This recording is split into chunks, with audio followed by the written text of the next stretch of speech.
네, 여러분들 안녕하세요. 평경장입니다. 목소리도 나아지고 또 건강도 나아지고 있습니다. 걱정해 주시는 모든 분들 감사드리고요. 현재 장이 무난하게 흘러가고 있죠. 비트코인을 보더라도 뭐 상승분 전체를 꺾었다라기보다는 되돌림으로써 뭐 382 구간은 좀 지나치는데 618 구간이나 40K의 지지에 의해서 지금 현재는 버티고 있다라는 말을 할 수가 있겠습니다.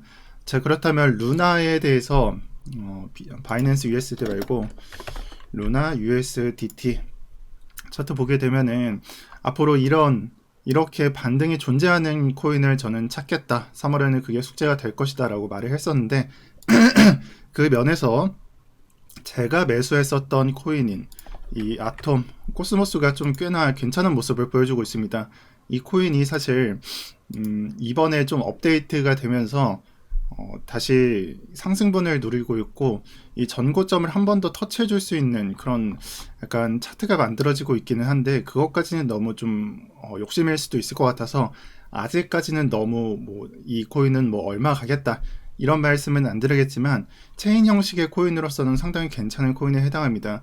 그래서 가격이 눌릴 때만큼은 여러분들 매수해도 괜찮다라고 말씀을 드릴 거고, 두 번째로 제가 괜찮다라고 생각했었던 코인으로는 아발란체가 있습니다. 이틀 전 영상에서 아발란체, 솔라나, 아톰, 코스모스를 말씀드렸었습니다.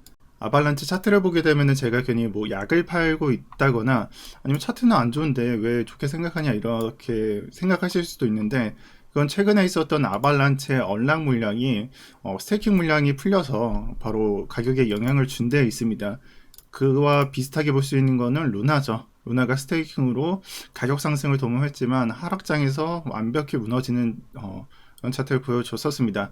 하지만 근본, 그러니까 초신성계의 근본이라고 생각할 수 있는 놈도 이 솔라나도 있지만 아발란체도 있기 때문에 아발란체가 가격 꺾일 때, 지금 같은 기회일 때 천천히 매수를 해보시는 것도 저는 나쁘지 않다라고 생각을 합니다. 저는 아톰과 동시에 아발란체도 동시에 매수를 했었고요. 다만 솔라나의 경우에는 매수를 하지는 않았습니다. 네트워크의 문제가 금방 회복되고 또 기술적으로 굉장히 괜찮은 코인이고 저도 따로 지갑을 만들어서 사용을 하고는 있으나 차트가 그렇게 마음에 들지는 않아서 따로 매수하지는 않았습니다. 하지만 가격이 저가에 있어서 상승분이 나올 때 뭐 20이고 30%고 한 번에 나올 수 있다는 점 여러분들 챙겨 가셨으면 좋겠습니다. 그래서 루나랑 똑같이 보시면 좋을 것 같아요. 제가 이때 가격일 때 뭐 손절 잡고 매수하기에 괜찮다라고 생각을 했었는데 니어 말고 솔라나도 저가 근처에 있기 때문에 분할로 하셔도 손절가 한 10% 잡고 매매해보기에는 나쁘지 않은 차트인 것 같습니다. 그래서 솔라나도 이렇게 말씀드릴 거고, 다만 네 번째로 니어 프로토콜도 좀 약간 괜찮게 보고 있는데, 네, 테더 차트로 보도록 하겠습니다. 22년도의 한 해가 플랫폼 지향 코인 또는 레이어 1 코인의 한 해라고 봐도 무방할 그런 장세인데, 사실 그 안에는 이더리움의 이더리움의 뭐 수수료라든지 아니면 네트워크의 좀 약간 불안정성 또는 속도 면에서 또는 가스료 면에서 그를 보완할 수 있는 또는 대체제가 될 수 있는 놈들이 수급을 받는 그런 한 해였습니다. 그런 면에 있어서 니어 프로토콜도 상당히 좀 약간 수급을 받을 위치에 있다라는 점을 말씀드리고 싶고요. 니어는 따로 제가 초신성 테마 다뤄들었을 때 한 번쯤은 제가 말씀드렸던 코인인데, 일단은 기술력은 뒷받침이 되고 있고 이거 누구 하나 부정하지 못합니다. 또한 성능 또한 제가 뭐 레이어 1이 이제 이더리움의 네트워크를 약간 능가한다 또는 대체제가 될 수 있나 그런 걸 평가한다고 했는데, 그런 성능에 있어서도 나쁘지 않습니다. 다만 저희가 판단할 때, 일반인이 판단할 때는 다른 코인들보다는 약간 플랫폼 형태에서는 조금 덜하지 않나 라는 생각을 할 수 있고, 그리고 제가 이 코인을 봤을 때는 아톰과 아발란체, 코스모스와 아발란체가 좀 더 가격이 메리트가 있어서 사실 니어 프로토콜은 매수를 안 했었습니다. 하지만 이 코인 좀 차트가 괜찮게 그려지고 있어서 제 생각에는 좀 비중이 남거나 현금 비중이 남거나 하시는 분들은 매매해봐도 좀 괜찮을 것 같다 라고 생각합니다. 다만 좀 약간 홀딩을 하는 사람들, 장기 홀더들이 좀 의지가 박약해서 하락장에서 좀 꽤나 많이 무너집니다. 그래서 이 부분을 인지하시면서 매매하시면 좋은 코인에 해당할 겁니다. 업비트 차트 보게 되면은 이렇게 잡코인이 오르는 경향을 갖고 있고, 얘 헌트도 간간히 오르던데 폴리메스도 간간히 오르죠. 그래서 이렇게 잡코인장 빈번하게 만들어지면서 뭐 러시아 코인도 있고, 다만 뭐 칠리즈 제외하면은 방금 말씀드렸던 코인들 장세 괜찮게 나오고 있습니다. 그래서 말씀드렸던 게 니어 프로토콜이 있고, 아발란체도 우리가 뭐 저가 이탈이 아니니까 매매하기는 괜찮다라고 생각할 수가 있겠죠. 또 코스모스도 밑으로 내려보면 있는데, 코스모스도 이제 우상향을 좀 좋게 만들어주고 있습니다. 이건 이따가 설명을 드릴 텐데 업데이트가 오늘잘 실행이 돼서 그렇습니다.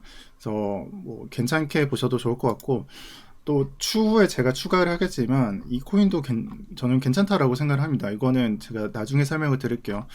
그래서 지금 현재 업비트 차트 보면서 여러분들 생각하셔야 될 게, 알트코인들 매매할 때 올라가는 놈 물려서 잡코인들 매매하다가 몰릴 거냐, 아니면 정말 기술력 좋다라고 판단이 되었고 이제 막 상승을 시작하려는 놈들로 매매를 해볼 거냐, 이런 선택을 해주셔야 할 것 같습니다.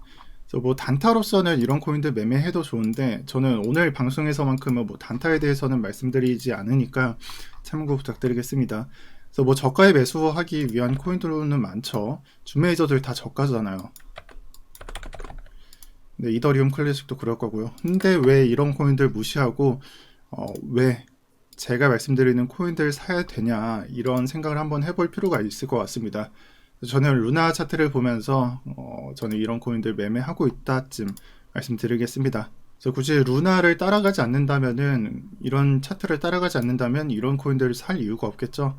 그래서 사시는 분들은 이 차트 보시면서 이해하시길 바라고, 또 하나 몇 개만 더 추가하자면, 사실 제가 사고 싶었던 코인으로는 매틱도 있습니다. 폴리곤이죠. 폴리곤과 또 팬텀.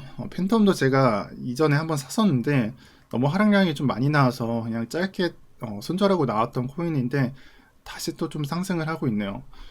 하지만 좀 약간 저가를 터치하는 느낌이 들어서 제가 손절을 했던 걸로 기억을 하는데, 이 코인도 저는 좀 약간 보유하고 싶은 코인 중 하나입니다. 또 폴리곤도 마찬가지고요. 오늘 제가 여러 가지를 말씀드린 것 같은데, 일단은 이런 코인들 사기 전에 한 가지 더 해주셔야 되는 거는, 여러분들 포트폴리오에 비트코인을 비중상 30% 또는 50% 아니면은 10% 이렇게 비트코인은 적정량을 들고 계셔야 한다는 겁니다. 그래서 현금이 많은 경우에는 그냥 비트코인만 들고 계셔도 되고, 만약에 알트코인을 잡다하게 막 10개, 20개 들고 있다면 그중 절반은 비트코인으로 바꾸셔도 저는 무난한 장이라고 생각이 들고요. 하지만 만약에 현금이 남는다, 뭐 비트코인을 사셔도 좋은데, 오늘 제가 추천드린 코인들 있죠. 그런 이제 앞으로 좀 옥석을 가린다라는 표현을 하는데, 이런 옥석을 가릴 때 제가 추천드렸던 코인들 알트코인으로 채워주셔도 저는 나쁘지 않다라고 생각을 하고, 이런 코인들을 매수하실 때 뭐 이 코인의 기술력이나 뭐 성능이나 아니면 가치에 대해서 가치 판단이 높아서 가격이 오르는 경우도 있고, 또 가격이 무너지지 않는 경향도 있는데, 하지만 단기 반등이나 반등이 크게 나오는 경우에는 이렇게 업데이트가 예정되어 있는 경우가 많으니까 이 점을 참고해서 특정 코인에 업데이트가 예정되어 있다, 근데 그 코인이 레이어 1이었다, 그러면 매매해봐도 저는 나쁘지 않다라고 생각을 합니다. 참고로 코스모스의 경우에는 EV 모스가 업데이트 되면서 이번에 상승이 조금 나오기 시작했습니다. EV 모스가 뭘까요? 이는 이더리움이 되겠죠. 그래서 이더리움 여기 에브모스를 클릭해 보면은 네, 트위터 들어가 보면은 이제 이더리움의 가상머신 허브라고 나옵니다. 코스모스가 뭐라고 했죠? 체인 형식으로 만든다고 했죠. 그러면 이더리움의 네트워크를 코스모스에서 가동시키기 위한 그런 머신으로 생각하시면 좀 더 편할 것 같습니다. 이 부분이 오늘 출시가 됐다라고 하니까, 그래서 시간 보면은 언제인지 나오죠. 1시간도 안 됐네요. 그래서 오늘 출시됐다고 하니까 앞으로 코스모스는 좀 괜찮게 가격이 나올 것 같습니다. 자, 마지막으로 비트코인 보면서 마무리해 보도록 할게요. 네, 어제 영상에서 말씀드렸던 거는 가격이 한 이 정도의 위치에 있었을 텐데 우리가 대기를 해주시는 장이라고 말씀을 드렸어요. 왜 그러냐면 이 상승분에 대해서 이게 끝낼 하락량이냐, 그 체크 포인트가 382 구간하고 618 구간인데 일단은 382 구간을 좀 뚫었죠. 그렇죠? 그래서 뭐 지지가 나왔다라고 좀 볼 수도 있으나 일단은 지금 현재는 뚫려 있습니다. 그래서 지금 현재 고려할 수 있는 거는 618 구간 밟고 이제 다시 상승세가 나오느냐, 이게 핵심 포인트일 것 같은데, 만약에 여기서 이 618 구간 좀 뚫리면서 아래로 내려간다 싶으면은 이 상승세가 끝난 거라고 보셔도 좋습니다. 그래서 우리가 기대해야 되는 장은 여기 구간 밟고 또는 그 위에서 반등이 나오는 장을 기대해 봐야 된다라고 말씀을 드릴 거고, 지금 오늘 말씀드린 부분과 그리고 이런 알트장 있죠. 이 알트장은 이 구간을 지켜내면서 나올 수 있는 장입니다. 이 말은 이 구간이 무너지거나 아니면은 정말 많이 흔들렸을 때는 알트장 모두 폭락을 할 겁니다. 이 부분 인지하시면서 이번 주장 또는 3월장 보셔야 된다는 말씀 전해드리고요. 아마 주말간 관찰 포인트가 될 것 같습니다. 네, 오늘 영상 여기서 마치도록 하겠습니다. 오늘도 평경장이었고요. 오늘 영상 자막에 고정 댓글에는 어제 영상에서 말씀드렸었던 무료 종목 진단이 또다시 나갑니다. 그래서 이게 또 언제 끝날지 모르니까 많은 분들 참여해 주시길 바라고, 또 포트에 지금 들고 있는 코인에 상승이 안 나온다거나 아마 준매이저로 꽉꽉 채워 넣으신 분들, 아니면은 이제 막 매매를 시작하시는 분들 종목 진단 체크하시고 지금 현재 장이 어떤지 또 내 포트가 어떤지 진단 받아가시길 바랍니다. 네, 감사합니다. 오늘도 평경장이었고요. 제가 몰랐는데 오늘이 금요일이네요. 다들 즐거운 주말 되셨으면 좋겠습니다. 감사합니다.